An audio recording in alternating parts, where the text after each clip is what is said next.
Classmates, nandiyan na pala kayo, hindi kayo nagsasalita. Handa na ba kayo sa isang episode na punong-puno ng kaalaman? Welcome everyone! Ako si Kuya Robbie at your service. Math Warriors, sisimulan na natin ng positibo ang araw na to dahil nandito na naman tayo kung saan sasamahan natin ang excitement at dagdag na kaalaman ang ating pag-aaral ng math. Welcome to Math the League! Okay, bago ang lahat, gusto kong magpasalamat sa lahat ng mga classmate natin na patuloy na nagpapadala ng mga sulat nila, ng mga videos nila. Sobrang na-appreciate ko yon.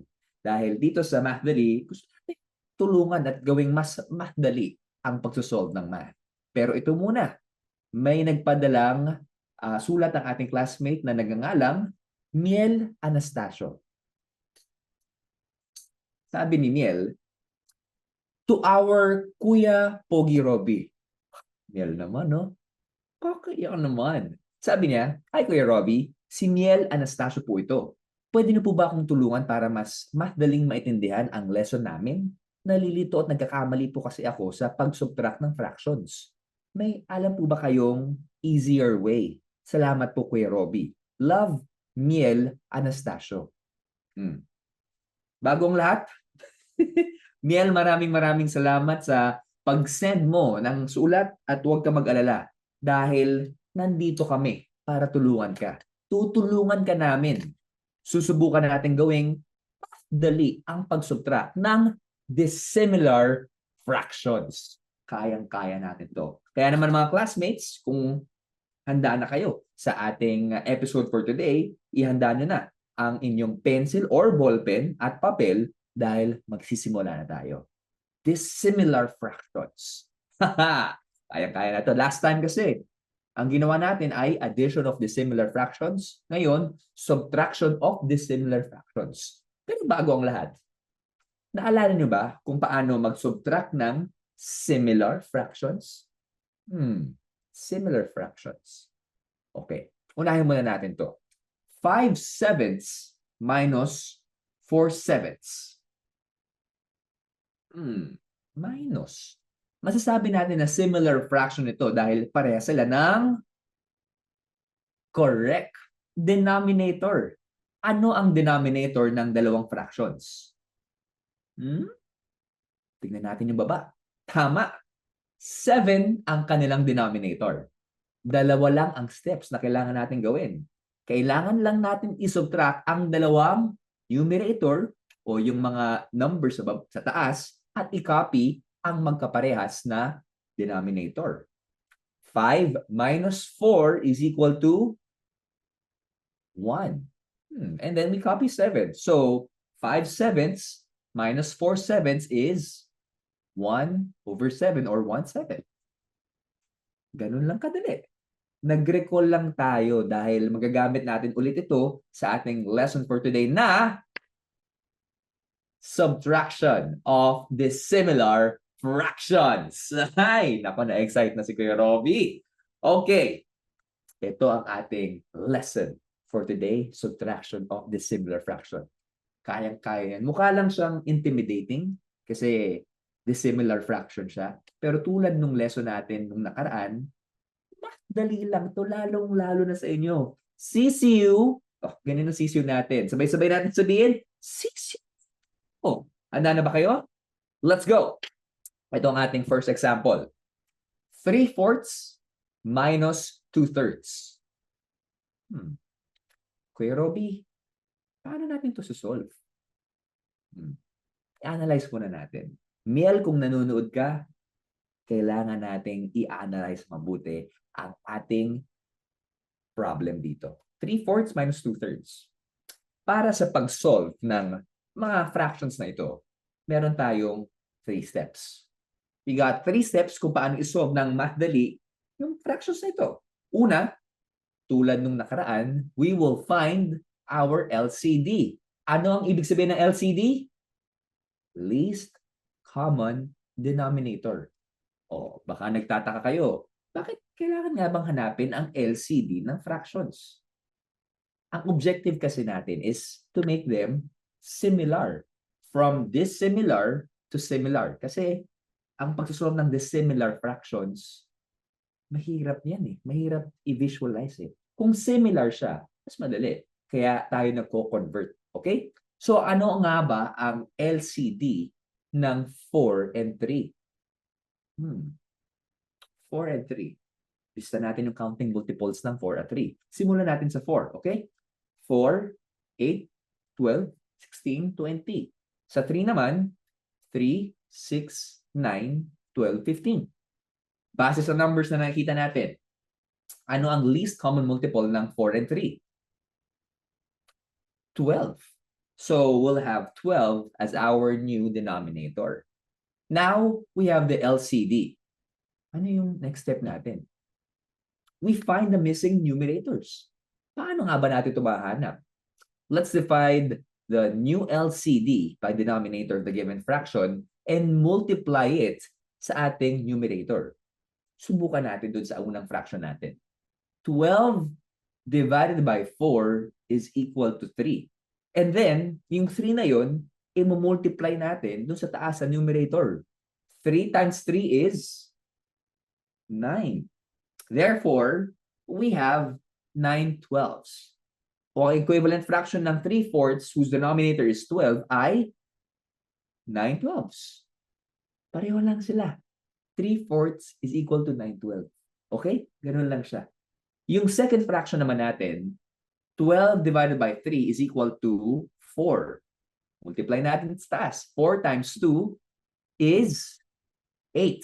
Therefore, we have 8 twelfths. At ito ang equivalent fraction ng 2/3 kung saan ang denominator ay 12. Pareho lang yan, classmate. Ang 8 twelfths ay kapareho ng 2/3. Ayan.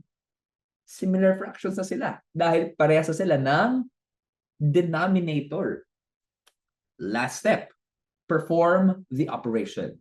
Subtract both numbers and copy the denominator. Ganun lang.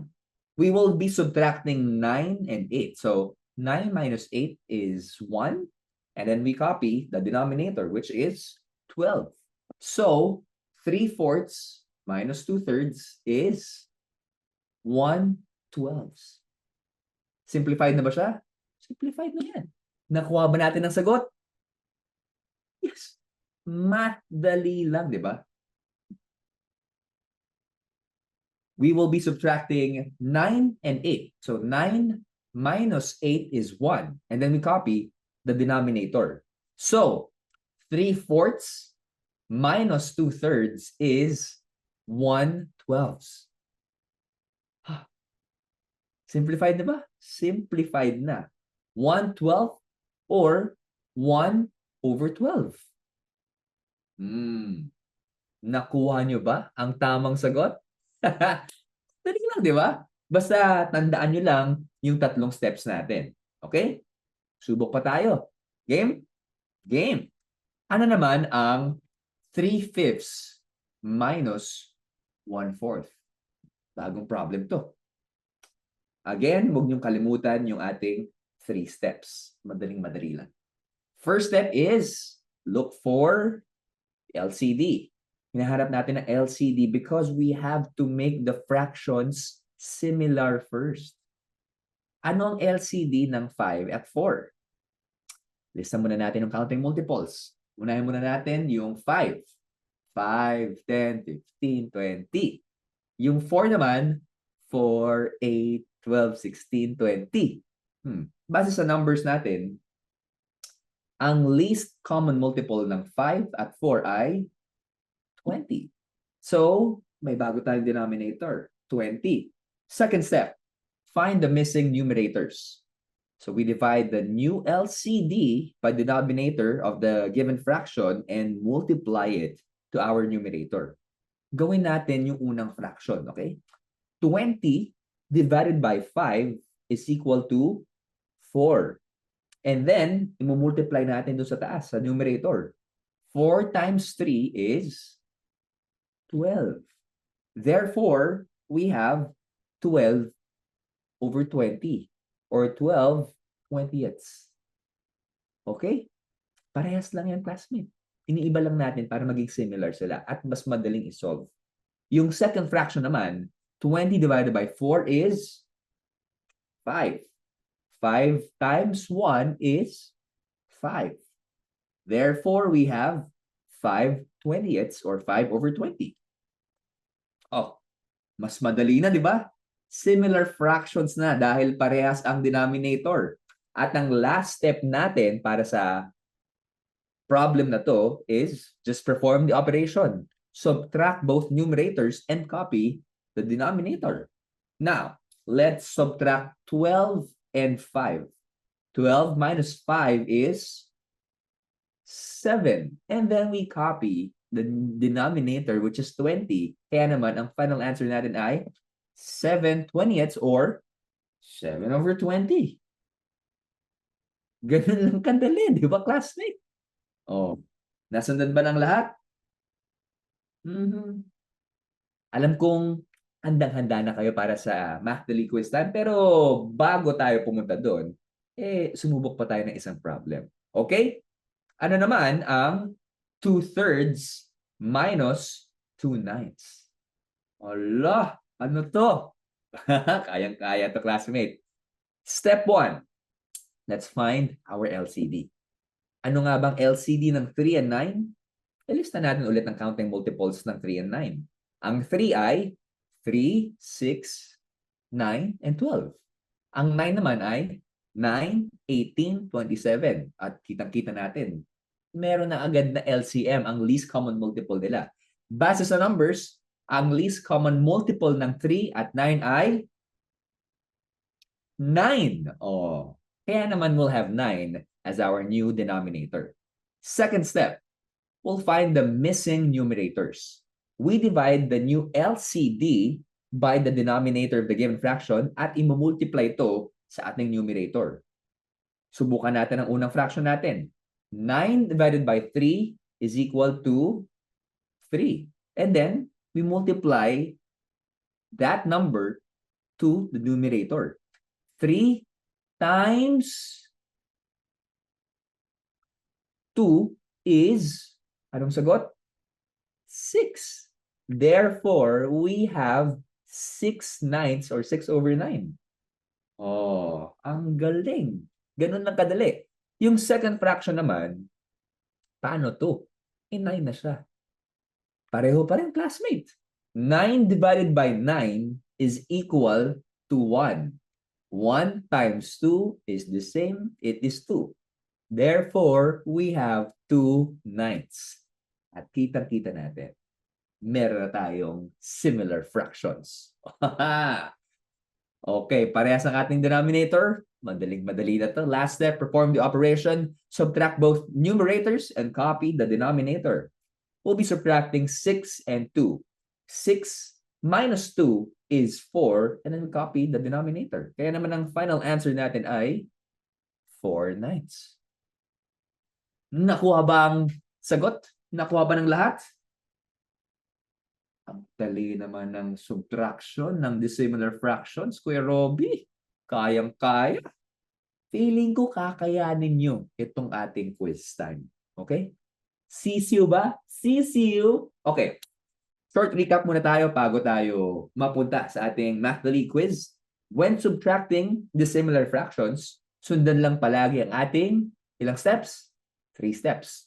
First is find our LCD. Second, find the missing numerators, and then we divide the new LCD by the denominator of the given fraction at i-multiply natin to sa ating numerator. Okay? LCD, kung nakita natin yon, i-divide natin dun sa denominator, at kung anong sagot dun, i-multiply natin dun sa taas. Lastly, perform the operation. Subtraction lang ng ating numerators and then copy the denominator. Ganun lang kasimple. Ganun lang ka-math-dali ang ating lesson for today.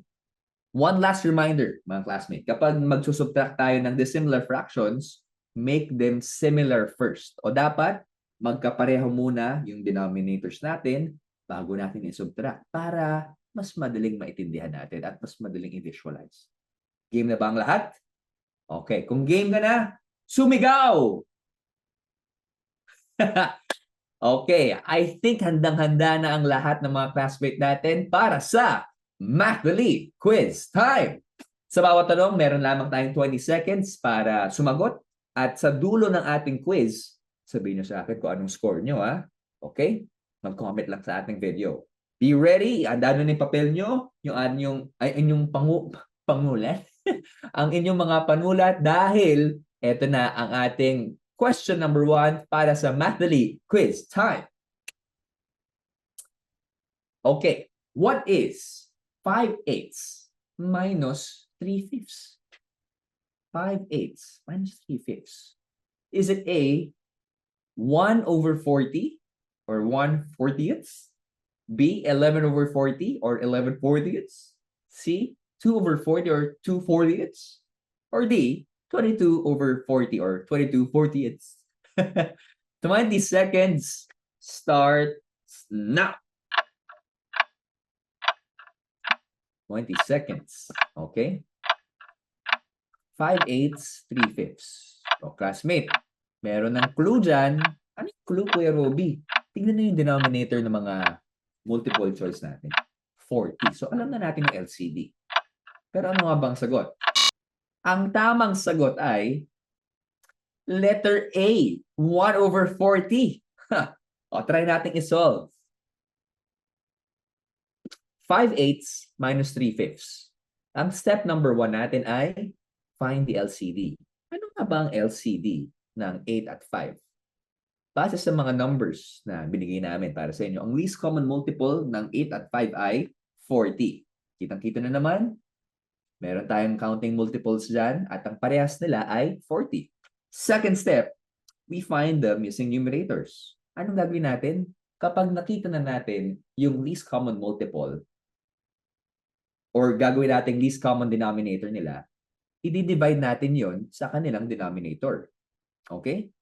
At i-multiply ito sa kanilang numerator. Subukan muna natin yung unang fraction natin. Ang ating least common multiple ay 40. 40 divided by 8 is equal to 5. Yung 5 na yon, i-multiply natin sa ating numerator. 5 times 5 is 25. Therefore, we have 25/40 or 25/40ths para sa unang fraction natin. Yung second fraction naman natin, 40 divided by 5 is equal to 8. 8 times 3, which is our numerator, is, okay, 8 times 3 is 24. Therefore, we have 24/40 or 24/40ths. So, last step, perform the operation. Subtract both numerators at kopyahin lang yung denominator. 25 minus 24 is 1. And then, we copy the denominator. Kaya naman, our answer is 1/40ths or 1/40. May 1 point ka na ba?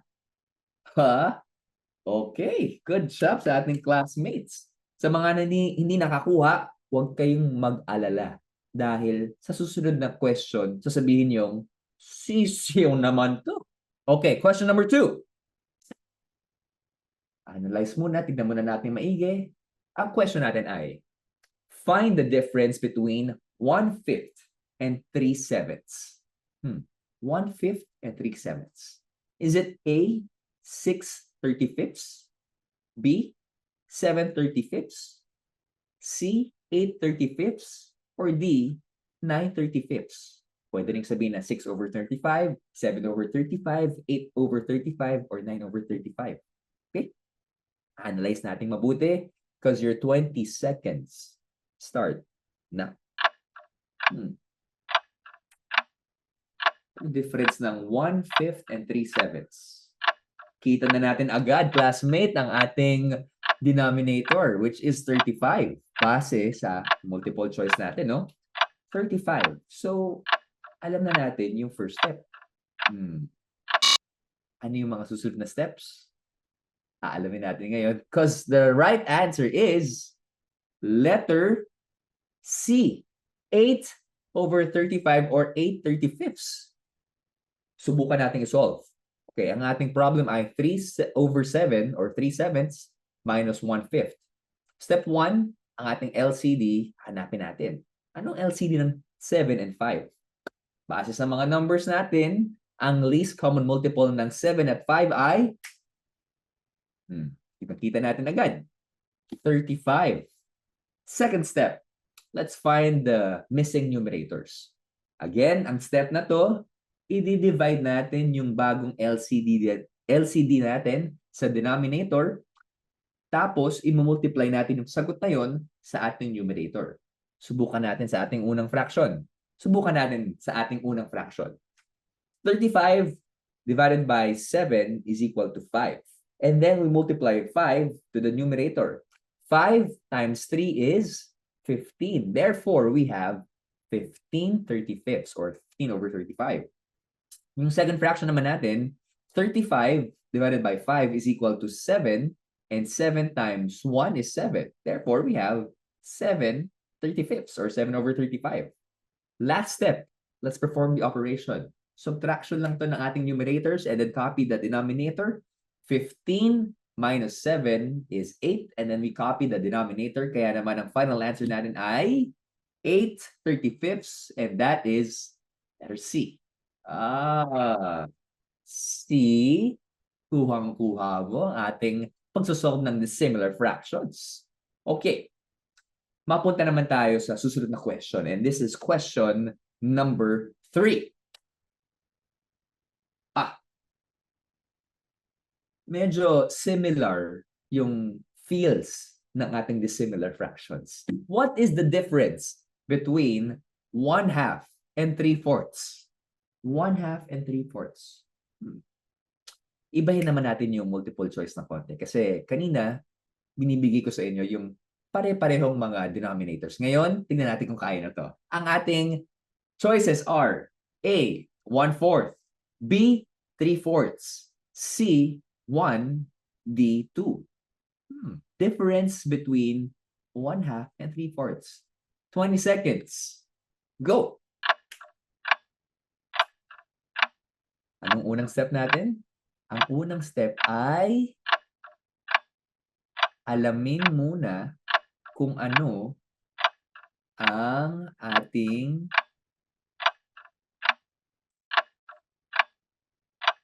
LCD. Okay. Ang LCD ay malalaman natin ngayon. Ang tamang sagot ay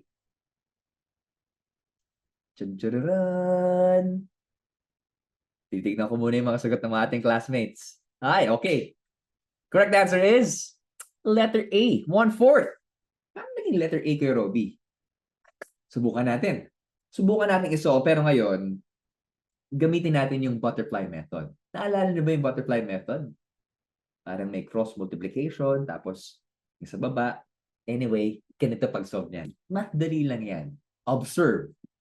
3 times 2 is 6. 1 times 4 is 4. And then subtract lang natin. 6 minus 4 is 2. 2 ang ating numerator. And then we find our denominator. Paano natin gagawin yun? Just multiply the denominators. 4 times 2 is 8. So we have 2 over 8. Yun na ba yung final answer natin? Not yet. Dahil isa-simplify pa natin to. Okay? Kayang-kaya pa to. We can divide both numbers, the numerator and denominator, by 2. Kaya naman, ang final answer natin is 1/4. To check if parehas ang sagot using the original method, ito ang ating solution, classmate. Yung ating LCD, 3 steps yan. Parehas lang yan. At sana parehas tayo ng sagot. Tama ba? Ox na ox. Ayos, classmate. Okay, diretso tayo sa ating Math Dali question number 4. Ito, 2 choices lang to. Pero dapat isipan yung mabuti, classmate. True or false? 6/10 minus 1/5 is equal to 1/5. 6 over 10 minus 1 over 5 is equal to 1 over 5. Huh? Ano nangyari? 20 seconds starts now.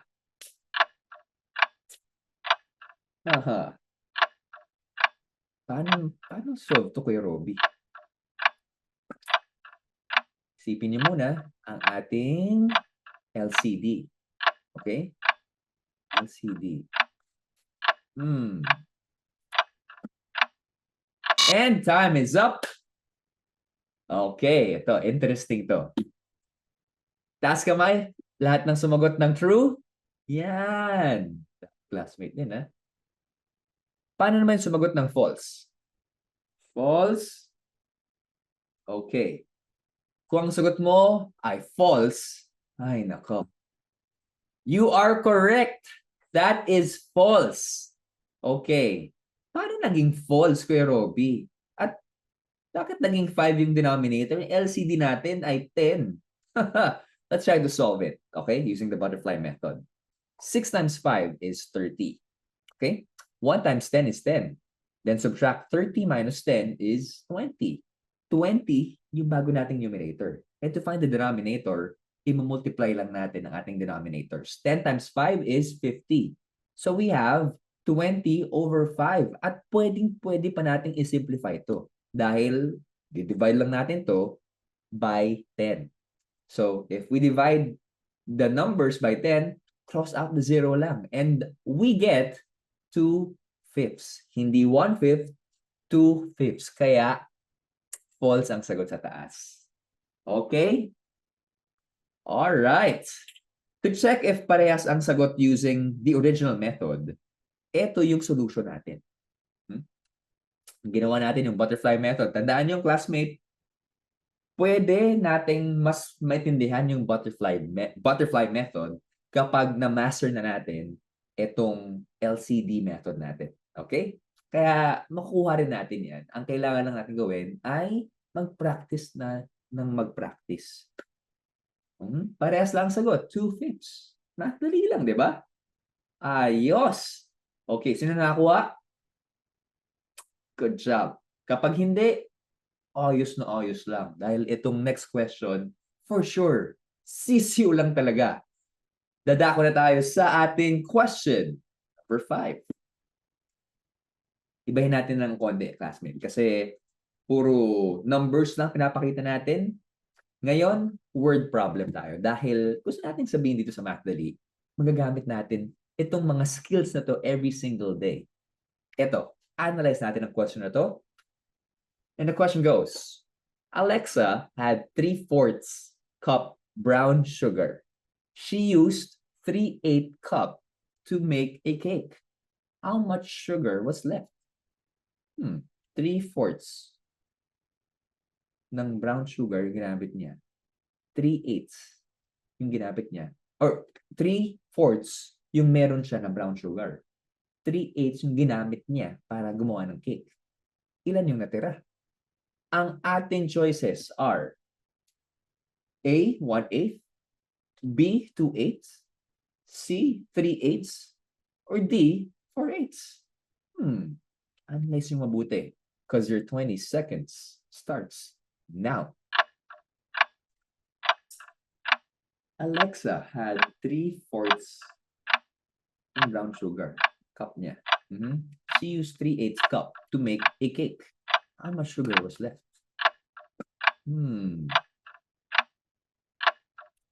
Anong cake kaya ginamit niya? Mamaya na natin isipin yan. Dahil isipin muna natin kung paano solve to. Ang tamang sagot ay C, 3/8 or 3/8. Ay, nako, ang galing natin mga classmates. I-solve natin. Hanapin natin ang difference ng 3/4 at 3/8. Step 1, find the LCD. Ang LCD ay 8. Second step, find the missing numerators. Para sa unang fraction, 8 divided by 4 is equal to 2. And then we multiply it to the numerator. 2 times 3 is 6. Therefore, we have 6/8. Yung second fraction naman, 8 divided by 8 is equal to 1. 1 times 3, same lang, is 3. Therefore, we have 3/8.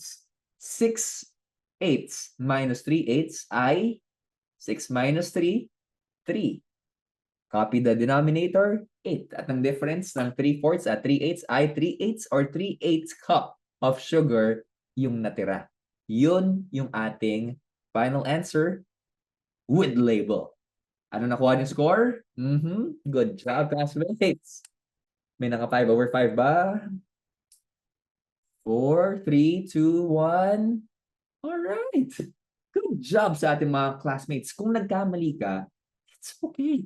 Dahil ang importante sa amin dito sa Mathdali, sinubukan pa rin at patuloy mong susubukan na makuha ng perfect score hanggang makuha nyo yung ating skills for today. Okay? Good job ka pa rin. Who loves our topic for today? Kamay mga classmate natin. O, di ba? Mathdali lang ang subtraction of dissimilar fractions. Next time, ile-level up pa natin yan. Sa lahat ng mga nanood dito, maraming salamat. At sana, if you're watching Miel, sana nakatulong tong episode na to para mas mapadali pa ang pagsosolve ng dissimilar fractions, lalong-lalo na yung subtraction. Okay? Sana nag-enjoy ka at sana lahat ng mga classmate mo dito sa Mathdali nag-enjoy rin. O classmates, may mga topics ba kayo sa math na medyo challenging sa inyo na gusto na rin mapag-usapan dito sa ating Mathdali online? Pwede nyo lang i-share sa amin. Ang gagawin nyo lang, mag-message lang kayo sa ating Facebook page na Knowledge Channel at isend ang inyong video na nais nyo pag-aralan para masugot at matulungan din namin kayo. Sa tulong ng ating Mathdali and also ng ating mga classmates. Kahit anong mangyari, nandito kami para sa iyo. Sama-sama nating gagawing Mathdali ang math. And that's it for today. I hope nag-enjoy kayo sa pag-aaral natin. At paano ba? Paano ba? Kasi gusto ko pang mag-share sa inyo kaso lang, limitado lang oras natin. Next time, huwag kayong maglala dahil marami pa tayong lessons. Ako po, si Kuya Robby, nagkasabing, isip plus tiyaga equals Mathdali. I'll see you guys next time. Goodbye. Isip plus tiyaga equals Mathdali.